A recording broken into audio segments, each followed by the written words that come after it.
முதலாவது வாதமாக அவர் என்ன முன்வைக்கிறார் என்று சொன்னா, புகாரி முஸ்லிம்ல வரக்கூடிய எத்தனையோ ஹதீஸ்கள் இருக்குது, அந்த ஹதீஸ்களுக்கெல்லாம் சொந்த புத்திய வச்சு இது குர்ஆனுக்கு முரண்படுதுன்னு இவங்க மறுக்கிறாங்க. தௌஹீத் ஜமாத்துல ஒரு கூட்டம் இருக்கிறாங்களா, அவங்க சொந்த புத்திய வச்சுதான் புகாரி முஸ்லிம்ல வரக்கூடிய பல ஹதீஸ்களை மறுக்கிறாங்க என்று சொல்கிறார். அவர் எப்படி எல்லாம் சொல்றாருன்னு பாருங்க. குர்ஆன் ஹதீஸை தனது சொந்த புத்திய வச்சு இது குர்ஆனுக்கு முரண்படுதுன்னு சொல்லி மறுக்கிறாங்களே, அது சம்பந்தமா நீங்க கேள்விகள் கேட்ட எந்த ஒரு அறிஞரும் மறுக்காத, எந்த ஒரு அறிஞரும் இது பிளண்டு சொல்லாத, எல்லா அறிஞர்களும் சரியா விளங்கின ஒரு ஹதீஸை இது குர்ஆனுக்கு முரண்படுதுன்னு சொல்லி குறித்த ஒருவர் தனது புத்தியை வச்சு பயன்படுத்தி ஹதீஸை மறுக்கிற ஒரு நிலை தான் இன்று தமிழ்நாட்டில், பெரும்பாலும் தமிழ்நாட்டில் உருவாகி, அது புகாரில் வரக்கூடிய, முஸ்லீம்ல வரக்கூடிய பல நூற்றுக்கணக்கான ஹதீஸுகளை எல்லாம் சும்மா மனோயிச்சின் அடிப்படையில் புத்திக்கு முரண்படுதுன்னு சொல்லி, அது குர்ஆனுக்கு முரண்படுதுன்னு சொன்னாலும் அது புத்திக்கு முரண்படுறதுனாலதான் அதை மறுக்கிறாங்க. சூனியத்தை மறுத்தா இப்ப கண்ணூரை மறுக்கணும், கண்ணூரை மறுத்தா இப்ப கரிஞ்சீரத்தை மறுக்கணும், கரிஞ்சீரத்தை மறுத்தா அந்த அஜ்வா ஈச்சம்பழத்தை மறுக்கணும். அதே மாதிரி ஒன்றொன்றா ஹதீஸை மறுத்து மறுத்து மறுத்து மறுத்து இப்ப புகாரில கிட்டத்தட்ட 100க்கும் மேற்பட்ட ஹதீஸ்கள் மறுக்கப்பட்டிருக்கிறது. அப்ப இது என்னன்னு சொன்னால், ஹதீஸ்ல தன்னுடைய சொந்த புத்தியை போட்டதான் காரணமே தவிர, விளக்கம் உள்ள அறிஞர்கள், நிறைய அறிஞர்கள் விளக்கம் அழகா கொடுத்திருக்கிறாங்க, தெளிவா கொடுத்திருக்கிறாங்க, தெளிவான விளக்கங்கள் கொடுத்திருக்காங்க. அன்பிற்குரியவர்களே, அவர் என்ன சொல்கிறார், தனது சொந்த புத்தியை வச்சு குர்ஆனுக்கு முரண்படுகிறது என்று மறுக்கிறாங்க. புகார்ல வரக்கூடிய, முஸ்லிம்ல வரக்கூடிய நூற்றுக்கணக்கான ஹதீஸ்களை சும்மா மனோயிச்சை அடிப்படையில புத்திக்கு முரண்படுது என்று மறுக்கிறாங்க. அதே போன்று ஹதீஸ் கலையில சொந்த புத்திய போட்டதுதான் இவங்க இந்த மறுக்கிறதுக்கு காரணமா இருக்கிறது என்று சொல்லி இவர் பல இடங்கள்ல பதிவு செய்கிறார். அன்பிற்குரியவர்களே, ஒருத்தர் ஒரு விஷயத்த பேசுறதா இருந்தா சொந்த புத்திய வச்சு பேசணுமா, அடுத்தவங்க வாடகை புத்தியில பேசணுமா, எதை வச்சு பேசணும்? அறிஞர் பிஜே எடுத்துக்கொண்டு பேசும்போது அவருடைய சொந்த புத்தியை யூஸ் பண்றாரு. இப்போ ஒவ்வொருத்தரும் சொந்த புத்தியை தாங்க யூஸ் பண்ணணும். இப்ப நீங்க முஃபாரிஸ் ரசாதி என்பவர் பேசுறீங்களே, உங்களோட சொந்த புத்தியில பேசலையோ, யார்கிட்ட சரி புத்திய வாடகைக்கு எடுத்துதான் பேசுறீங்களோ, சலஃபு புத்தியை வச்சுதான் பேசுறீங்களோ, உங்களுக்கு என்ற ஒரு சுயமான ஒரு புத்தி இல்லையோ, அப்ப நீங்க இவ்வளவு பயான் பண்றீங்க, இவ்வளவு பேசுறீங்க, இவ்வளவு வீடியோ போடுறீங்க, எதுவுமே உங்களோட சொந்த சரக்கு இல்லையோ, சொந்த புத்தியில எதையுமே நீங்க முன்வைக்கலையோ, வாடகை புத்தியில தான் பேசுறீங்களோ, என்ன சொல்ல வர்றீங்க? ஒவ்வொருத்தரும் அவரவருடைய சொந்த புத்தியில தான் பேசணும். அடுத்தவங்க புத்தியில பேசுறதுதான் தக்லீது.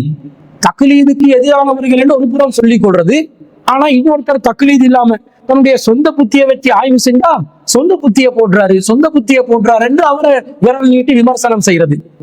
உங்களுக்கே நீங்கள் முரண்பட்டு கொண்டிருப்பது இதிலிருந்து விளங்குதா இல்லையா?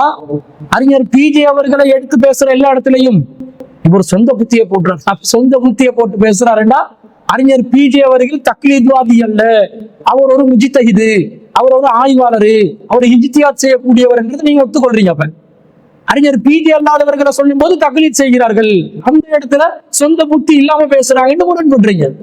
அப்ப உங்களுடைய மொத்த விமர்சனமும், அறிஞர் மீது நீங்கள் வைக்கிற விமர்சனமும் சரி, அறிஞருடைய கருத்துக்களை குர்ஆன் சுன்னா அடிப்படையில் ஆய்வு செய்து ஏற்றுக்கொள்ளக்கூடிய சகோதரர்கள் மீது நீங்கள் வைக்கக்கூடிய குற்றச்சாட்டாக இருந்தாலும் சரி, ரெண்டும் அபத்தமான, பொய்யான, நேருக்கு முரணான, அடிப்படை இல்லாத ஒரு குற்றச்சாட்டு என்பதை நீங்க ஒப்புக்கொள்றீங்களா இல்லையா? உங்களுடைய வாக்கு மூலமே அதை ஒப்புக்கொள்ள சொல்கிறது. அல்லாஹ் குர்ஆன்ல நமக்கு இந்த மார்க்க விஷயங்களை எப்படி கையாள சொல்கிறான்? அல்லாஹ் தஆலா சொந்த புத்தியை வச்சு சிந்திக்க சொல்றானா, வாடகை புத்தியை வச்சு சிந்திக்க சொல்றானா என்பதை முஃபாரிஸ் ரசாதி அவர்களுக்கு நான் எடுத்து காட்ட விரும்புகிறேன். சூரத்துன் நஹ்ல்ல 16வது அத்தியாயத்துல 44வது வசனத்துல அல்லாஹ் சொல்றான், வஅன்ஸல்னா இலைக ذிக்ர லிதுபய்யின லின்னாஸி மா நுஸில இலைஹிம். நபியே, உங்களுக்கு நாங்கள் இந்த அறிவுரையை வழங்கி இருக்கிறோம்.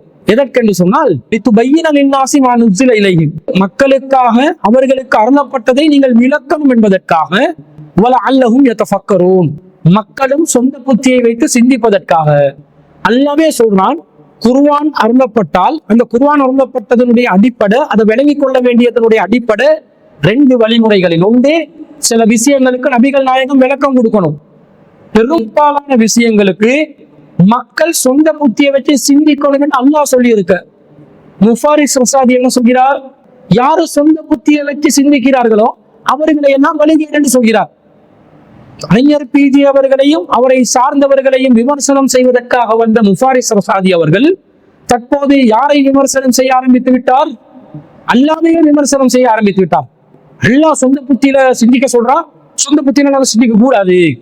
அல்லாஹ் சொந்த புத்தியில சிந்திக்க சொன்னாலும் நான் சலப புத்தியில தான் சிந்திப்பேன், நான் அடுத்தவண்ட புத்தியில தான் சிந்திப்பேன். எனக்கு சொந்த மூளை இல்ல, சொந்தமா சிந்திக்கிற சக்தி இல்ல, திராணி இல்ல, அதற்கு தைரியம் இல்ல, அதற்கு எந்த விதமான ஒரு தகுதியும் எனக்கு இல்லை என்றத பகிரங்க வாக்கு மூலமாக அவர் ஒப்புக்கொள்கிறார். இப்ப குர்ஆனுக்கு முரண்பட்ட விஷயத்துல பேச முன் வந்தவர் குர்ஆனுக்கு முரண்பாடாக பேசக்கூடியவராக மாறிவிட்டார். அல்லாஹ் பாதுகாக்கணும். இந்த மாதிரி என்னதான் உங்களை போன்றவர்களுக்கு ஏற்படும். அல்லாஹ் சிந்திக்க தான் சொல்றான். வஹீல உள்ள விஷயத்தை சிந்திச்சு பார்க்க சொல்றான். அல்லாஹ் எத்தனை இடத்துல அல்லாஹ் சொல்றான். 47வது அத்தியாயத்தில் 24வது வசனத்துல அல்லாஹ் சொல்றான். காஃபிர்களுக்கே அல்லாஹ் சொல்றான், அப்பதான் யததப்பரூனல் குர்ஆன், இந்த குர்ஆனை இவர்கள் சிந்திக்க மாட்டார்களா, அம்மாலா குலூபின் அக்ஃபாலுஹா, அவர்களுடைய உள்ளங்களில் அதற்கான பூட்டுகள் தொங்குகின்றனவா என்று அல்லாஹ் கேட்கிறான். காஃபிர்களுக்கே அல்லாஹ் கேட்கிறான் குர்ஆனை சிந்திப்பான்னு. அப்ப அல்லாஹ் தஆலா முஸ்லிம்களுக்கு குர்ஆன் சிந்திக்கிற வாசலை மூடுவானா? ஹதீஸ சிந்திக்கிற வாசல் அல்லாஹ் மூடுவானா? இதா ذுக்கிரு பிஆயாத்தி ரப்பிஹிம் லம் யഖிரு அலைஹா சும்மன் வ உம்யானா. 25வது அத்தியாயத்தில் அல்லாஹ் சொல்கிறான், அர் ரஹ்மானுடைய அடியார்களை பத்தி அல்லாஹ் சொல்லும்போது அவர்களுக்கு இறைவனுடைய வசனங்களை கொண்டு அறிவுரை சொல்லப்பட்டால், அல்லாஹ்வுடைய வசனங்களை எடுத்து காட்டினாலும் லம் யഖிரு அலைஹா சும்மன் வ உம்யானா, அதிலே குருட்டுத்தனமாக செவிட்டுத்தனமாக விழமாட்டார்கள், சிந்திப்பார்கள். சொந்த புத்தியை வச்சு அல்லாஹ்வுடைய வசனங்களை சிந்திப்பார்கள் என்று அல்லாஹ் தஆலா உத்தரவாதம் தந்திருக்க சிந்திக்க வேண்டும் என்று அல்லாஹ் சொல்ல, அதுதான் அர் ரஹ்மானுடைய அடியார்களுடைய பண்பாக அல்லாஹ் சொல்லி இருக்க, நீங்க சிந்திக்க வேணாம் என்றீங்க. இப்ப குர்ஆனுக்கு முரண்பட்டு பேசக்கூடியவர் யார்? முஃபாரிஸ் ரஷாதி என்பவர் குர்ஆனுக்கு தெளிவாக முரண்பட்டு பேசுவதை நாங்கள் பார்க்கிறோம். அப்ப குர்ஆனை நாங்கள் சிந்தித்து விளங்கும் உரிமை முஸ்லிம்களில் ஒவ்வொருவருக்கும் இருக்கிறது. அறிஞர் பிஜேக்கு மாத்திரமல்ல, ஒவ்வொரு முஸ்லிமுக்கும் அல் குர்ஆனின் வசனங்களை சொந்தமாக சிந்தித்து முடிவெடுக்கும் சக்தி, உரிமை இருக்கிறது. ஹதீஸ்களை சொந்தமாக ஆய்வு செய்து சிந்தித்து முடிவெடுக்கும் உரிமை இருக்கிறது. ஒரு சாராருக்கு மட்டும் அது இருக்கணும், மற்றவர்களுக்கு அது இருக்கக்கூடாது என்று வரையறுப்பதற்கு என்ன ஆதாரத்தை வைத்திருக்கிறீர்கள்?